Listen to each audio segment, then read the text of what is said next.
सूर्य उगेल रोज मावळेल, मावळणार नाही प्रज्ञा सूर्य. या कवितेमध्ये डॉक्टर बाबासाहेब आंबेडकरांचं किती ग्रंथप्रेम आहे हे आपल्याला याच्यावरून कळून चुकेल.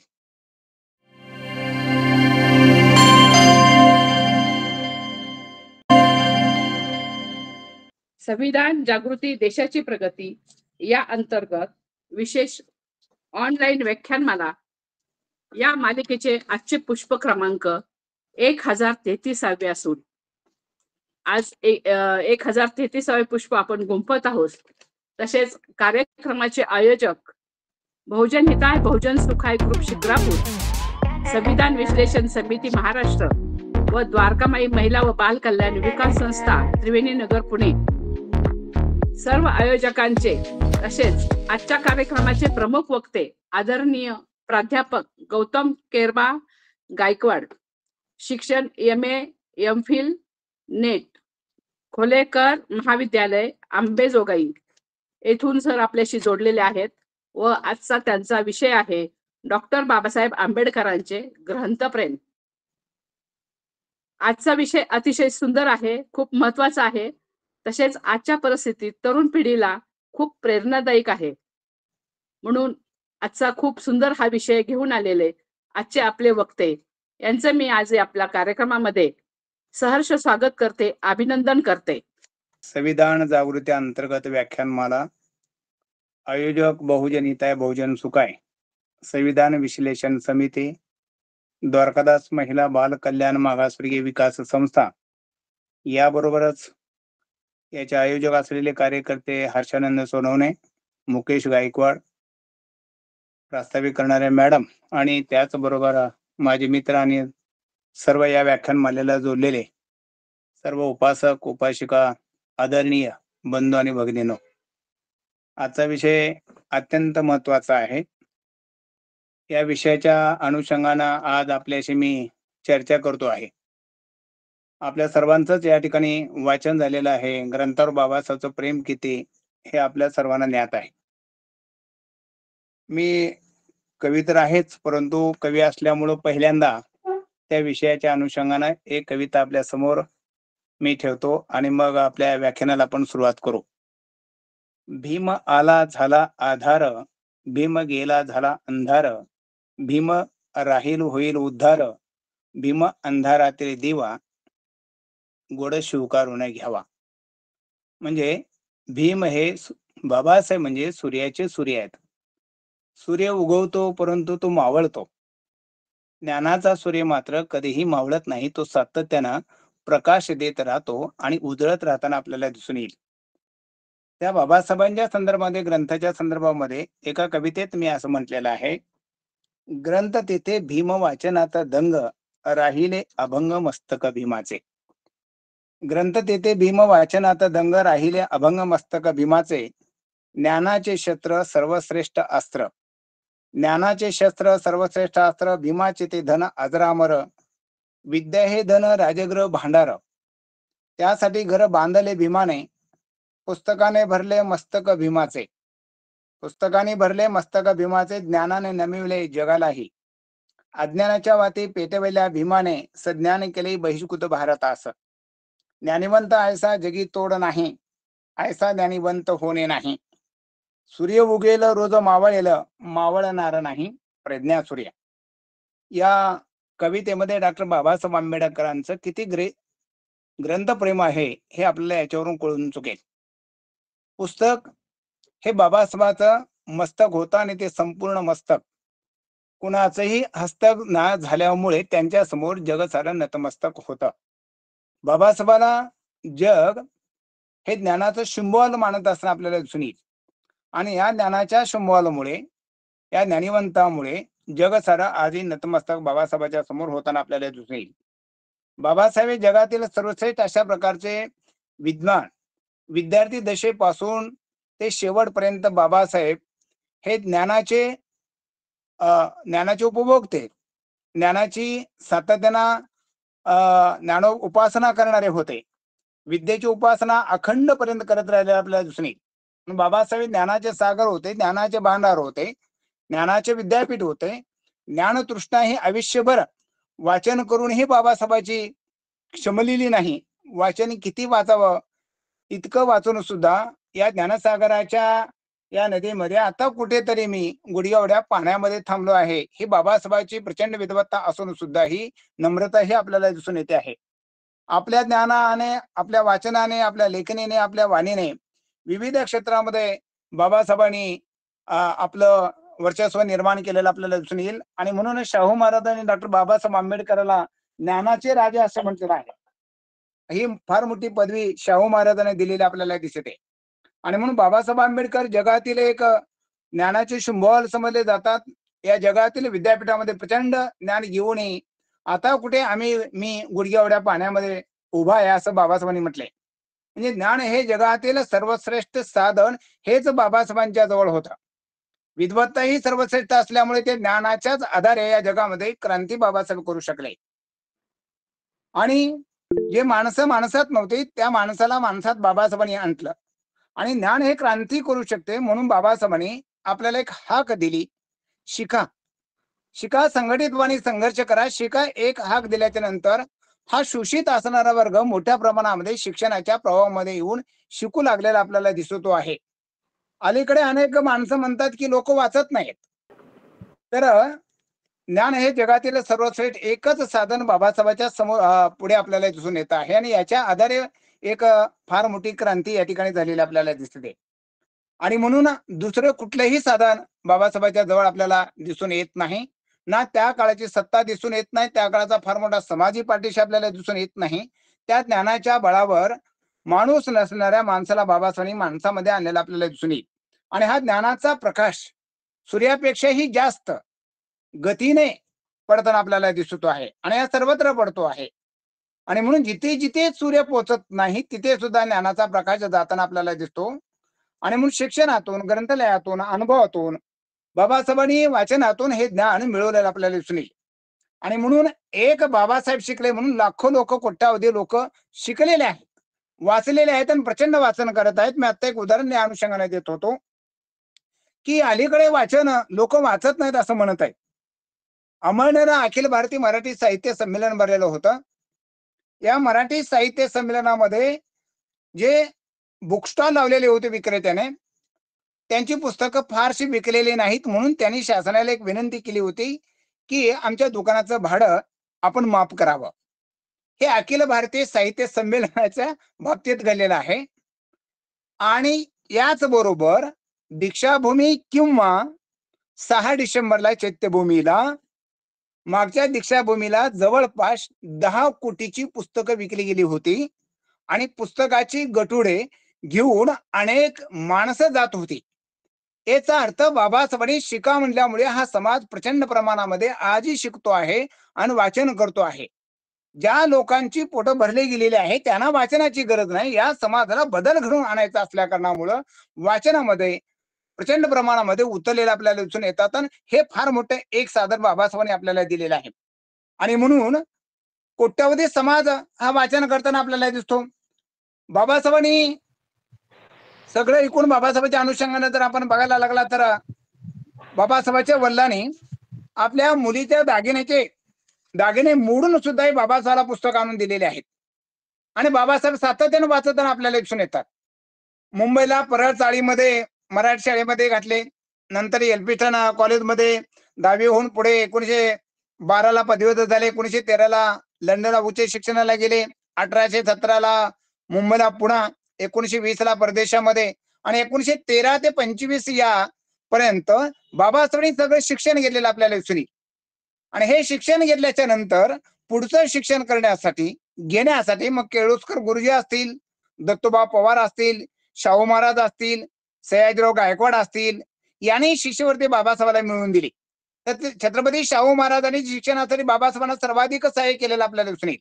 आणि बाबासाहेबांनी सुद्धा 18 तास अभ्यास केल्याच्या नंतर जगातील एक हुशार विद्वान विद्यार्थी म्हणून बाबासाहेबांनी आपलं नाव कमवलेलं आपल्याला दिसून येईल. आणि याच बरोबर बाबासाहेब जेव्हा वाचनाचे अनेक दाखले जेव्हा बाबासाहेबांचे आपण बघू, ते बघत असताना असं आपल्याला दिसून येईल की लंडनच्या ग्रंथालयामध्ये पहिला जाणारा आणि ग्रंथालय बंद होईपर्यंत वाचन करणारा हा शेवटचा विद्यार्थी तिथे आपल्याला दिसतो आहे.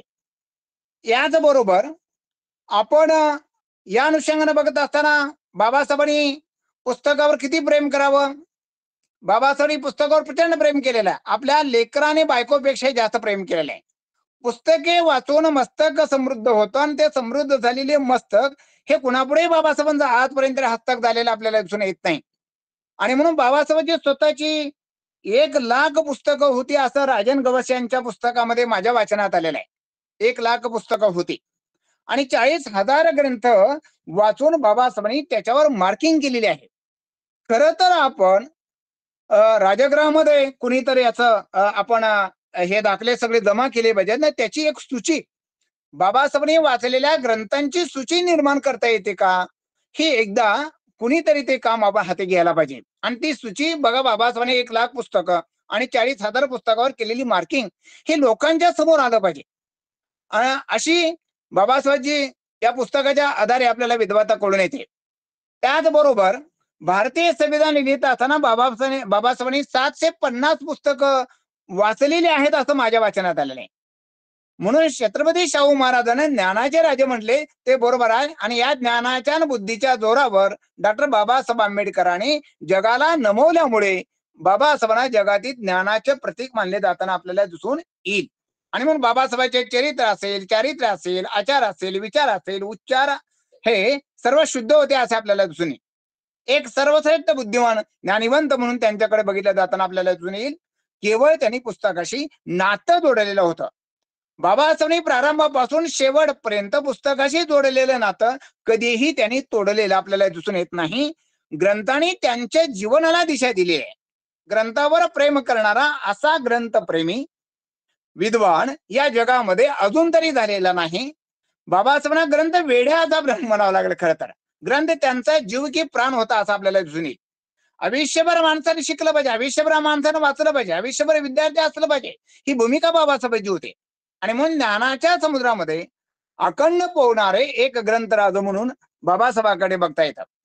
बाबासाहेबांना हार्वर्डची पुस्तकं आणि दादोबा पांडुरंग तरखडकरांची व्याकरणाची पुस्तके तोंडपाठ होती. बाबासाहेब 13 वेळी एक भाषण लिहून काढत असत. ही ज्ञानाची तृष्णा अखंड आपल्याला दिसते आहे आणि विद्यार्थी दशेपासून ते शेवटपर्यंत आपल्याला दिसून येते. म्हणून ज्ञानाचे उपासक असं आपल्याला म्हणता येतं. बाबासाहेबांनी स्वतः जवळपास 31 ग्रंथ लिहिलेले आहेत. ग्रंथाची पारायणे केलेली आहेत. आणि म्हणून या ग्रंथाच्या पारायणातून अनेक ग्रंथाची निर्मिती झालेली आपल्याला दिसून येते आहे. म्हणून जगामध्ये बाबासाहेब एवढं कुणीही वाचन केलेलं नाही. इतकंच नाही तर बाबासाहेबांच्या जीवनावर, बाबासाहेबांच्या ग्रंथावर प्रचंड अशा प्रकारचं लेखन जेवढ्या प्रमाणामध्ये झालेलं आहे तेवढं कोणी केलं नसेल.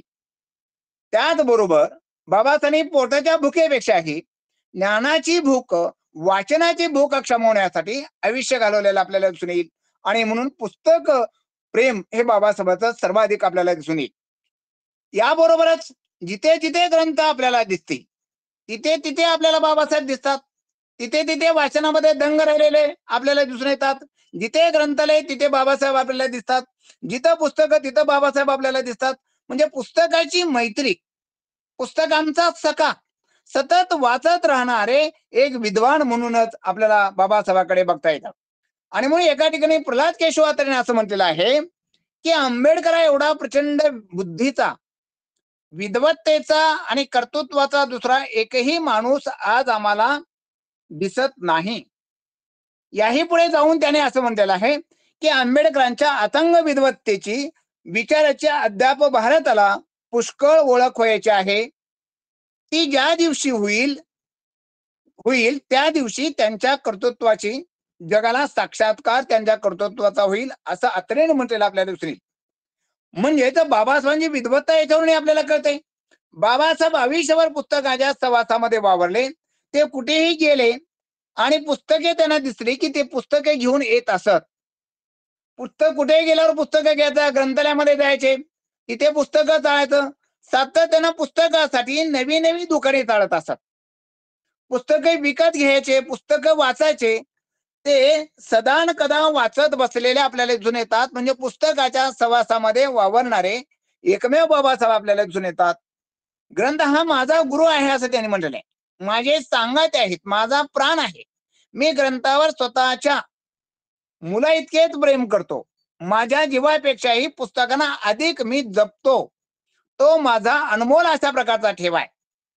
एकदा मदन मोहीन मालवीन यांनी बाबासाहेबांचे ग्रंथ 5 लाख रुपयाला विकत मागितलेले होते. तेव्हा बाबासाहेबांनी त्यांना ते ग्रंथ दिलेले नाहीत. माझा जीव की प्राण आहे, ग्रंथावर माझं प्रचंड प्रेम आहे आणि मी तुम्हाला देऊ शकत नाही. एकदा अमेरिकेतून परतण्यापूर्वी पाठवलेली पुस्तके घेऊन येणारी एक बोट बुडालेली होती. पुस्तकांना ज्याला समाधी मिळालेली होती तेव्हा त्यांच्या डोळ्यामध्ये आसवा दाटून आलेली होती. काटकसर करायचे आणि पुस्तकं विकत घ्यायची. वाचून वाचून बाबासाहेबांचे डोळे जातेत काय याची भीती बाबासाहेबांना वाटत होते आणि पुढे जास्तीत जास्त वाचत राहिले आपल्याला दिसत. आणि याची भीती जेव्हा बाबासाहेबांना वाटत असे तेव्हा ढसा रडले, मी माझे डोळे कधी जाऊ शकतील का काय म्हणून. याची नोंद यशवंत मुलाने केलेली आपल्याला दिसते. उत्तम पुस्तके शोधणे, ते पुस्तक विकत घेणे ही सवय स्वतःला लावून घेतलेली होती. अमेरिकेत वास्तव्याला असताना पुस्तके घेतलेले आहेत. मुंबईला वास्तव्याला असताना जुन्या बाजारामध्ये फिरून स्वस्तात स्वस्त असणारी पुस्तकं चांगली निवडून विकत घेत असे. हे पुस्तकं घ्यायची आणि हे पुस्तकं वाचायची आणि त्या पुस्तक वाचून ते संग्रह करून बाबासाहेब ठेवत असत. त्यांचे वडील रामजी त्यांना पुस्तके विकत आणून देत. मुलीचे दागिने मोडून पुस्तके आणून दिलेले आहेत.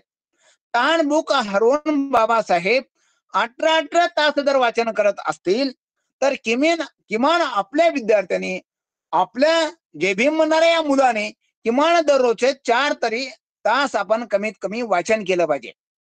आता माझी सेवानिवृत्तीचा 1 वर्ष राहिलेला आहे. मी पाहतो अजूनही 4 ते 6 हा माझा वाचनाचा वेळ मी काढून ठेवलेला आहे. तोच वेळ मला मिळतो. आपण तपश्चर्या केली पाहिजे आणि तेव्हाच मग हे लेखन होताना आपल्याला दिसून येईल. ही प्रतिभा काही वेडाची बहीण असं जे म्हटलं गेलेलं आहे, प्रतिभा ही वेडाची बहीण नाही किंवा प्रतिभा ही विशिष्ट जातीमध्ये जन्माला येते का? मग प्रतिभा जातीवंत असावं लागेल असं म्हणलेलं आहे, पण तसं काही नाही. प्रतिभा किंवा ज्ञानीवंत हे परिश्रमानं तपश्चर्यानं निर्माण होऊ शकतात हे आपल्याला दिसून येईल. म्हणून ज्ञानाची पारायण केल्याच्या नंतर माणूस मोठा होतो. बाबासाहेब सिद्धार्थ महाविद्यालयाच्या प्रांगणामध्ये बसल्यावर सुद्धा स्टुलावर पुस्तकं ठेवत असत. ते पुस्तकं चाळत असत. पेन्सिलनं पुस्तकावर खुणा करत असत. कागद असेल, पेन असेल आणि बाजारातून आणलेली नवी पुस्तकं ते वाचण्यामध्ये दंग असत आणि तिथं सुद्धा खुणा करताना आपल्याला दिसून येतात. एकाग्रता, त्यांची स्मरणशक्ती तल्लक असलेली आपल्याला दिसून येते आहे. आणखीन एकदा बिर्ला शेठजी पिलानी याने 6 लाखाला बाबासाहेब आंबेडकरांचा ग्रंथसंग्रह विकत मागितलेला होता. बाबासाहेब असं म्हणाले, ग्रंथ विकणे म्हणजे गुलामाचा व्यापार करण्यापेक्षा अधिक दुःख आहे. मला ग्रंथापासून दूर राहणं अशक्य आहे. म्हणजे सदा आणि कदा पुस्तकाच्या सहवासामध्ये रममान होत असत. बाबासाहेबांनी पुस्तकासाठी तर राजगृह बांधलेलं आपल्याला दिसून येईल आणि राजगृहामध्ये त्यांनी त्यांच्या विषयावरील 1 लाख ग्रंथ असलेली नोंद ही वसंत राजर्षी यांनी केलेली आपल्याला दिसते.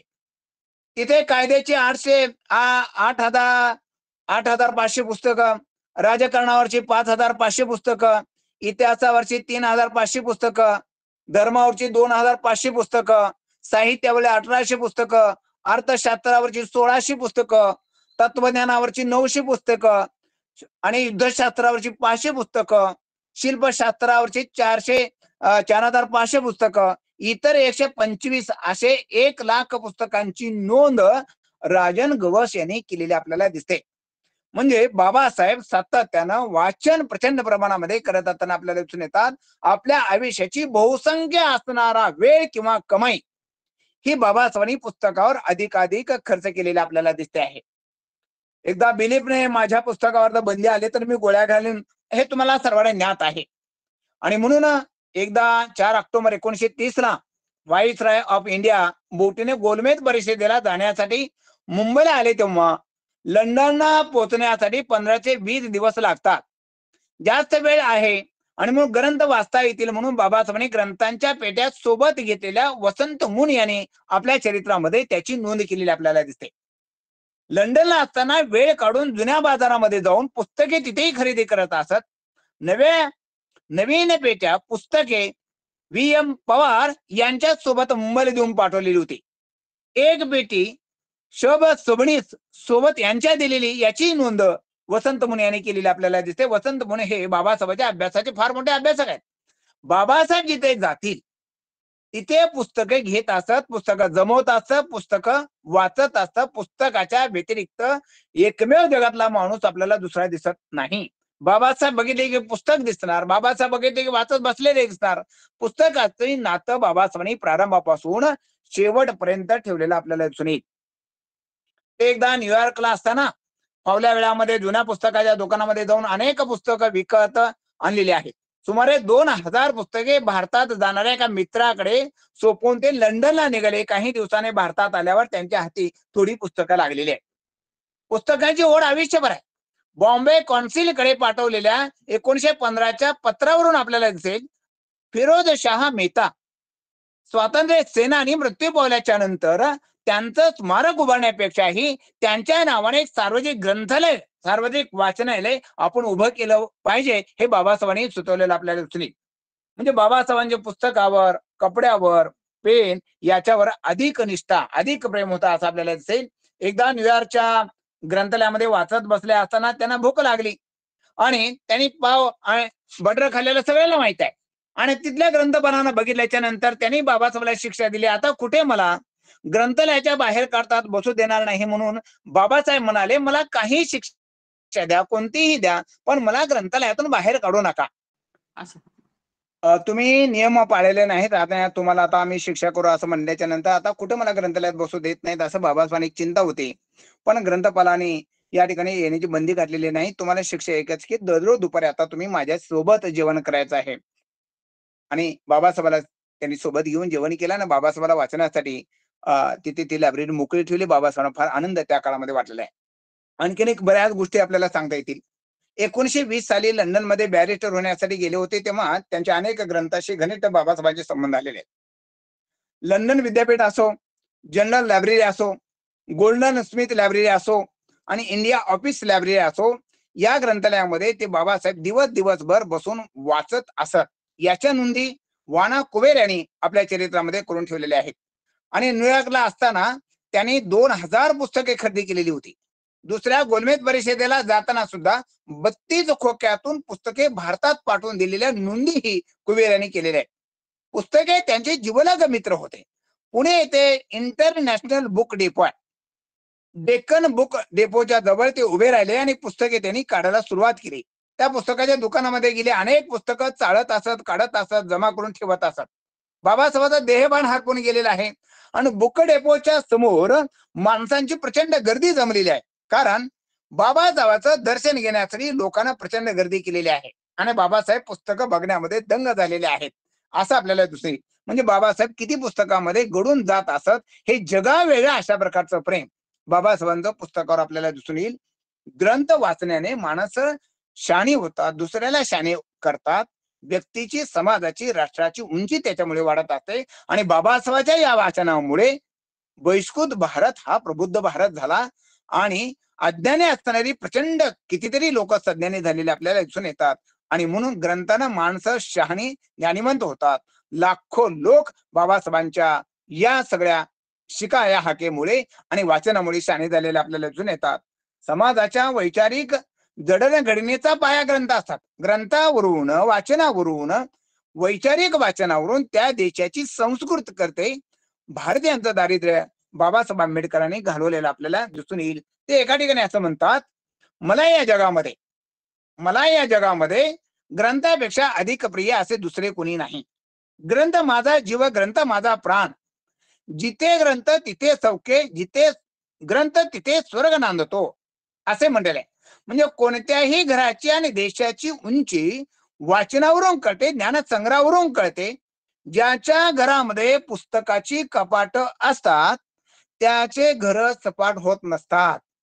वैचारिक माणसाला दारिद्र्य आले तर पिढ्याने पिढ्या मरतात. हेच वैचारिक दारिद्र्य बाबासाहेबांनी घालून टाकलेलं आपल्याला दिसून येईल. आणि म्हणून या ठिकाणी पुस्तक हे माणसांमध्ये बदल घडवून आणण्याचं आणि संस्कृतीमध्ये बदल घडवून आणणे, हरेक क्षेत्रामध्ये बदल घडवून आणण्याचं फार मोठं साधन बाबासाहेबांच्या जवळ होतं. त्याच्या आधारे ज्ञान बाबासाहेबांनी संग्रह केलेलं आपल्याला दिसून येत आहे. तर का बदल होतो? नोबेल पारितोषिक मिळवलेली मलाला एका ठिकाणी असं म्हणते, एक मूल, एक शिक्षक, एक पुस्तक आणि एक पेन जग बदलेल. आणि बाबासाहेबांनी ते बदलून दाखवलेलं आपल्याला दिसून येईल. हे मलालाचं विधान बाबासाहेबांनी परफेक्ट लागू पडताना आपल्याला दिसेल. आणि मग पुस्तक आणि त्यांचं एक नातं अजोड अशा प्रकारचं आहे, ते आपल्याला वेगळं करता येत नाही. ते पुस्तक वेडे झाले म्हणून लाखो लोकाला आपल्याला शहाण्यासारखं जगता आलं. म्हणून भारतीयांनी बाबासाहेबांनी भारतीयांचे वैचारिक दारिद्र्य या ठिकाणी घालवलं आणि ज्ञानासाठी त्यांनी आयुष्य घालवलेलं आपल्याला दिसून येईल. ज्ञान हे सर्वश्रेष्ठ अशा प्रकारचं शस्त्र आहे आणि त्यांच्या ज्ञानापुढे, त्यांच्या विद्वत्तेपुढे संपूर्ण असणारे जग आजही नतमस्तक होताना आपल्याला दिसून येईल. म्हणून आता जगातील सर्वश्रेष्ठ अशा प्रकारचा ज्ञानोपासक, सर्वश्रेष्ठ असे विद्यापती, ज्ञानकोश, ज्ञानपीठ कुणापुढेही नतमस्तक झालेले आपल्याला दिसून येतात. बाबासाहेब एवढे मोठे विद्वान आहेत, ते कुणापुढे नतमस्तक झाले असतील तर माझ्या वाचनात जे आलेलं आहे त्या 2 रेफरन्स फक्त देतो, की बाबासाहेब रमाईच्या पुढे, पुस्तकाच्या पुढे, बुद्धाच्या पुढे आणि रमाईच्याच पुढे नतमस्तक झाले असं माझ्या वाचनातून येतं, पण इतरत्र मात्र कुठे नमताना आपल्याला दिसून येत नाही. अशा सर्वज्ञ ज्ञानिवंताच्या सहवासामध्ये बाबासाहेब आयुष्यभर वावरलेले आपल्याला दिसून येतात. सूर्याचे सूर्य असं आपल्याला आज बाबासाहेबांना म्हणता येतं. आणि म्हणून आज शिक्षणासाठी मोठ्या प्रमाणामध्ये अनेक लोक धडपड करताना या शिक्षणाच्या प्रवाहातून बाहेर पडतात का काय असं वाटताना आपल्याला दिसून येईल. ज्ञानाचा सूर्य मित्रांनो कधी मावळत नसतो. सूर्य मावळतो परंतु ज्ञानाचा सूर्य कधी मावळत नाही, सतत प्रकाश देताना आपल्याला दिसतो. ज्ञान सूर्य, प्रज्ञा सूर्य येत असाच योग्य अन्वय अर्थ आपल्याला लावावा लागेल. आणि म्हणून बाबासाहेब पुस्तकावर या कालखंडामध्ये प्रचंड अशा प्रकारचं प्रेम केलेलं आपल्याला दिसून येईल. ज्या देशामध्ये विचारवंताची, साहित्यिकांची या ठिकाणी मोठ्या प्रमाणामध्ये गणती असतो, त्या देशाचा मोठ्या प्रमाणामध्ये विकास होताना आपल्याला दिसतो आहे. आणि ज्या देशामध्ये साहित्यिकांची, विचारवंताची वाणी बंद केली जाते, त्या देशाच्या अधोगतीला सुरुवात होताना आपल्याला दिसून येते आहे. आणि ही अधोगती ग्रंथाच्या माध्यमातून नष्ट होताना आपल्याला दिसते आहे. आणि म्हणून ज्या व्यवस्थेमध्ये, ज्या देशामध्ये विचारवंत साहित्यिक बाबासाहेबांसारखे आहेत, त्या देशाचा मोठ्या प्रमाणामध्ये विकास होताना आपल्याला दिसून येईल. जे आपल्या ज्ञानाचा उपयोग पिढ्या घडवण्यासाठी, पिढ्या जगवण्यासाठी, देशासाठी आणि समाजासाठी बाबासाहेबांसारखा जर केला तर या देशाचा फार मोठा विकास होताना आपल्याला दिसून येईल. म्हणून अज्ञानी लोकांना अधिकाधिक सज्ञान करण्यासाठी बाबासाहेबांनी आयुष्यभर वाचन केलेलं आपल्याला दिसून येईल. आणि म्हणून आपल्या जवळ जे जे उत्तम असेल, ज्ञान असेल, पैसा असेल, विचार असेल, धान्य असेल, हे सर्व आपण वितरित केलं पाहिजे. ही संकल्पना बसवेश्वराच्या काळामध्ये मानली गेलेली होती. ती आजपर्यंत चालत आलेली आपल्याला दिसत आहे.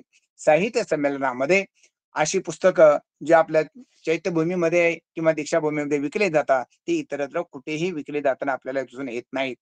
आज आपण जर बघायला लागलो तर बाबासाहेबांनी एवढं प्रचंड अशा प्रकारचं लेखन करून ठेवलेलं असताना सुद्धा एक एक पुस्तक बाबासाहेबांचं जर आपण बघितलं तर त्या पुस्तकावर बाबासाहेबांनी कितीतरी रेफरन्स वाचलेले असतील. आयुष्यामध्ये आपण येऊन काही नाही वाचलं तरी चालेल, फक्त आपण बाबासाहेब जरी एकंदरीत वाचलं तर सगळा जगाच्या ग्रंथालयाचा आराखडा, नॉलेज आपल्या समोर येताना आपल्याला दिसून येईल. आणि म्हणून आपण सातत्यानं या ठिकाणी वाचन करणं हे अत्यंत महत्वाचं आपल्याला दिसून येईल. आपली ही पिढी अलीकडच्या काळामध्ये वाचनामध्ये तेवढ्या प्रमाणामध्ये दिसत नाही. जर आपण सगळे निकाल एमपीसीचे आपण बघितले किंवा अलीकडचे डॉक्टर किंवा इंजिनिअरिंगचे जर बघितले तर आपल्या मुलांची संख्या दिवसेंदिवस कमी होऊ लागलेली आपल्याला दिसते आहे. आणि म्हणून मी मुलांना या ठिकाणी जाणीवपूर्वक आवाहन करेन की बाबासाहेब 18-18 तास अभ्यास जर करत असतील तर आपण सुद्धा ही किमान 4 तास मी म्हणल्याप्रमाणे अभ्यास केलं पाहिजे. आणि उतुंग आपण भरारी घेतलीच या ठिकाणी पाहिजे. आणि घेऊन आपण आपल्या विचारावर ठाम असलं पाहिजे. परिवर्तनाची भाषा बाबासाहेबांच्या विचारावर खंबीर राहून मांडणारा आंबेडकरी समाज मोठ्या प्रमाणामध्ये आपल्याला दिसतो आहे. अन्यथा आज साहित्यिक घाबरलेल्या स्थितीमध्ये आहेत असं आपल्याला दिसून येईल. त्यांना सुरक्षित असं वाटत नाही. अशा वातावरणामध्ये समाजाच्या आणि देशाच्या हिताचं आंबेडकरी प्रेमी लोक बोलत असताना आपल्याला दिसून येतात. ही सगळी किमया बाबासाहेबांनी दिलेल्या विचाराची आहे असं आपल्याला दिसून येईल. आणि म्हणून या सर्वश्रेष्ठ ज्ञानीवंताच्या प्रज्ञावंताच्या या ग्रंथावर आज आणि बाबासाहेबांच्या ग्रंथप्रेमावर आपल्या ठिकाणी हे बोलता आलं. म्हणून आपण या जगामध्ये, या निसर्गामध्ये कुठलंही शस्त्र असो, कुठलंही ज्ञान असो, कुठलंही बल असो, ते बाबासाहेबांनी तरी किमान जीवाच्या, लोकांच्या, देशाच्या कल्याणासाठीच वापरलेला आपल्याला दिसून येईल. बाबासाहेबांनी आपल्या ज्ञानाचा उपयोग दुसऱ्यांच्या पिढ्या मारण्यासाठी कधीही केलेला आपल्याला दिसून येत नाही. विशिष्ट समाजाने जे ज्ञान घेतलं ते ज्ञान घेऊन अनेकाच्या पिढ्या मारण्याचा प्रयत्न केलेला आहे. त्या पिढ्या जगवण्यासाठीच बाबासाहेबांनी प्रचंड आयुष्यभर ज्ञानाची साधना केलेली आपल्याला दिसून येते आहे. एका ठिकाणी एक रेफरन्स माझ्या वाचनामध्ये आलेला असा होता की भारतरत्न हा किताब जेव्हा पंडित नेहरू यांनी विश्वेश्वरय्या यांना दिलेला होता, त्यावेळेला पंडित नेहरूंना विश्वेश्वरय्याने असं कळवलेलं होतं, मला तुम्ही भारतरत्न हा देशाचा सर्वोच्च किताब देऊ करीत आहात, मात्र मी एक गोष्ट स्पष्टपणे नोंदवून ठेवतो, अशी पदवी दिल्यावर आपल्या सरकारने केलेल्या कामाची मी स्तुतीही करीन. अशी तुमची अपेक्षा असेल तर मी तसे करणार नाही. अयोग्य कामावर मी टीका करणारच, ते तुम्हाला मान्य असेल आणि तरच मला पदवी द्या.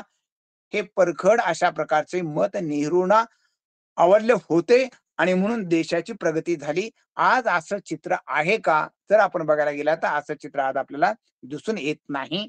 अशा परिस्थितीमध्ये आपण ही व्याख्यानमाला निर्भीडपणे चालवत आहोत. बुद्धिवंत, विचारवंत, साहित्यिक यांचं बोलणं बंद करणारे किंवा त्यांची हत्या घडवून आणणाऱ्या विचारांची माणसं भावी पिढ्यांचं, या देशाचं, या समाजाचं फार मोठं नुकसान करत आहेत असं हे आपण समजायला पाहिजे. हे सत्र जर आपण चालू ठेवलं तर देश पुन्हा नव्यानं पाश्चात्याच्या गुलामीमध्ये जाण्याची फार दाट शक्यता आहे.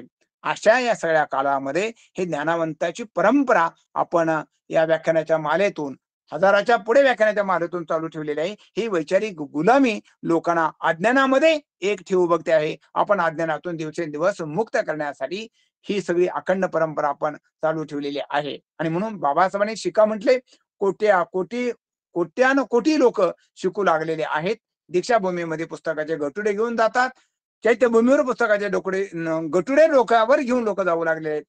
माणसांचे फोटो हे लोकसत्तेमध्ये त्या काळामध्ये गटुडे घेऊन जाणारे झळकलेले आपण सर्वांनी पाहिलेले आहेत. आपण वाचाल तर या ठिकाणी वाचणार आहात, अन्यथा नाही. म्हणून ज्ञानावंताची सर्वश्रेष्ठ ठेव जतन करणे म्हणजे ती पुस्तक आहेत. सर्वश्रेष्ठ संपत्ती आपण ती जपली पाहिजे, आपण ती वाढवली पाहिजे. आणि बाबासाहेबांची बहुसंख्य असणारी पुस्तकं आपण बारकाने वाचले पाहिजेत, की कुणी अलीकडच्या काळामध्ये वेगवेगळ्या पद्धतीने मांडणी वेगळ्या पद्धतीने करू लागलेले, त्याची छाननी आपल्याला करता येते. म्हणून पुस्तकही सर्वश्रेष्ठ अशा प्रकारची प्रॉपर्टी, अशा प्रकारची संपत्ती, ही संपत्ती जगातील सर्व सुशिक्षित लोकांची संपत्ती म्हणून बाबासाहेबांच्या ज्ञानाकडे आपण बघायला पाहिजे. कोणताच विचार हा दीर्घकाळ हा जर चालत असला तर त्या विचाराला आपल्यासारखे अनेक भाष्यकार मिळाले तर तो विचार सातत्यानं चालू ठेवतो. आणि तो चालू ठेवण्यासाठीच पिढ्यांचे पीक घेण्यासाठी आपण हे व्याख्यान मला या ठिकाणी चालू केलेले आहे. म्हणून विचारांचं पीक हे पिढ्यांचं पीक असतं आणि त्याच्यासाठी जमिनीमध्ये माणसं पेरून घ्यावे लागतात आणि उगवण्याची वाट बघत बांधावर पाणी सोडून बसावं लागतं. तेव्हा विचारांच्या पीक येताना आपल्याला या ठिकाणी दिसून येईल मित्रांनो. आणि म्हणून आपण विवेकशील माणसं, पिढ्यांचे पीक घेणारे, देशाच्या रथाचे चालक निर्माण करणारे, आईच्या मातेचं मातृत्वांगी असणारे, मातृहृदयी असं आपण माणसं म्हणून बाबासाहेबांकडे आपण बघतो.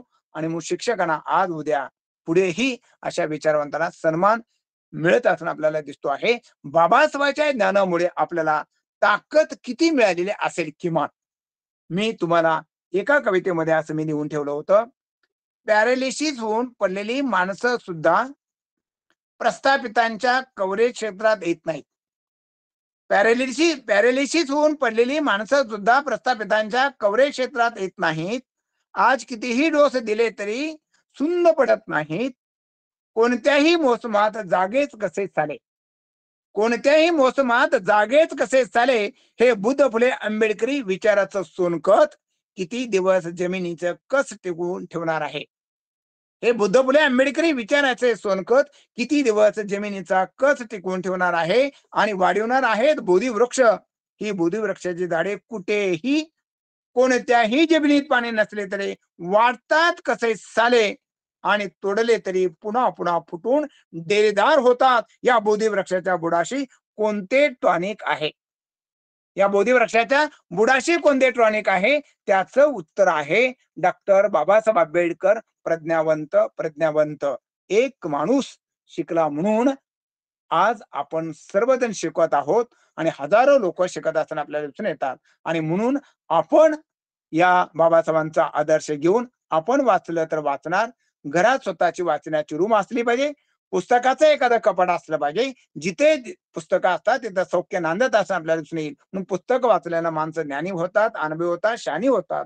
पुस्तकावरून आपल्या घराची संस्कृती कळते, देशाची संस्कृती कळते.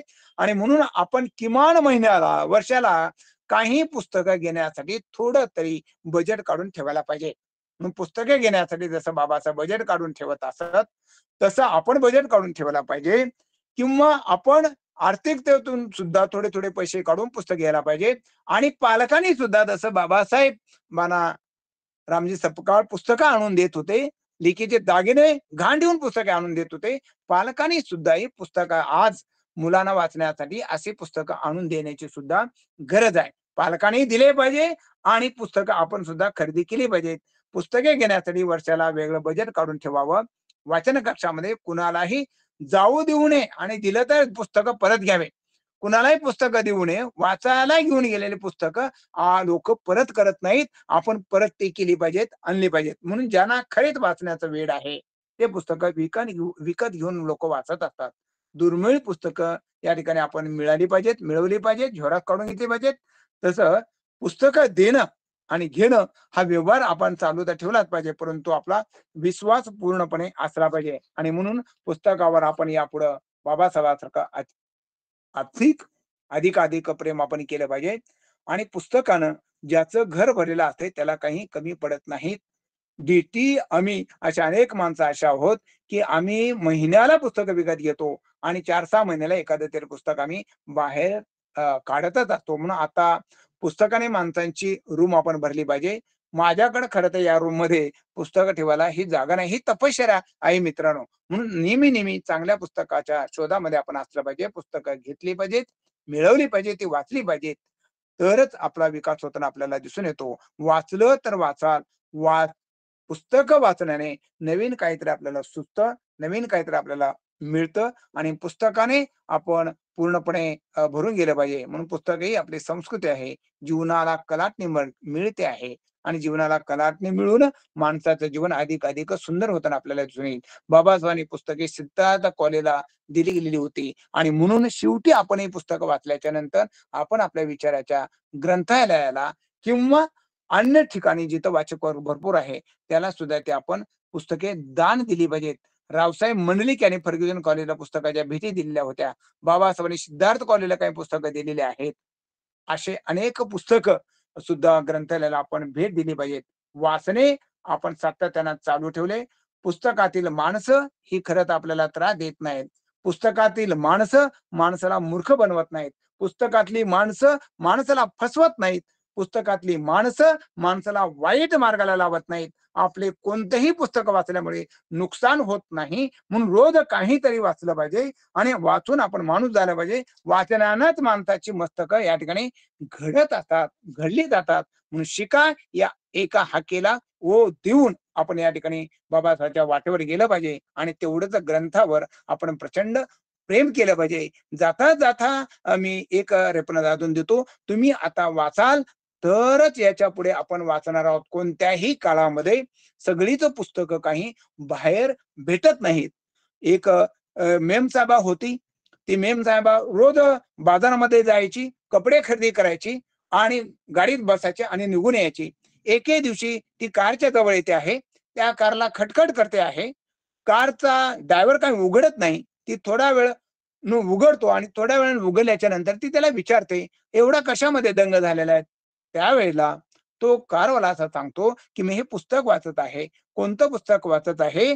तर हे नेपोलियनचं पुस्तक वाचत आहे. बाबासाहेबाला नेपोलियन फार आवडत होता, कारण नेपोलियनच्या 40 लढाईमध्ये एक वाटोळीची लढाई सोडली तर कुठेही पराभव झालेला नव्हता. विजयाचा मानकरी होता म्हणून नेपोलियन आवडत असे. ते नेपोलियनचं मी चरित्र वाचतो आहे. ती बाई म्हणाली, "बघू मलाही वाचू दे." वाचू दे म्हणत असताना एक पुस्तक वाचली. नंतर मग एक पुस्तकं वाचण्याचा नाद तिला लागला आणि सगळीच पुस्तकं बाहेर न मिळाले नाहीत. एके दिवशी ती बुद्धाची असणारी गाथाखाली तुकारामाची गाथा वाचायला ग्रंथालयामध्ये मागितल्याच्या नंतर ग्रंथपालानं सांगितलं, की ती बाहेर देता येत नाही. तुम्ही इथंच बसून वाचा. आणि ती बाई पुस्तकं वाचण्यामध्ये दंग झाली. ही एक कथा आहे आणि दंग झाल्याच्या नंतर काही वेळ गेल्याच्या नंतर यम येतो आहे आणि तिला म्हणतो, "बाईसाहेब तुमचं सगळं वाचन झालेलं आहे का?"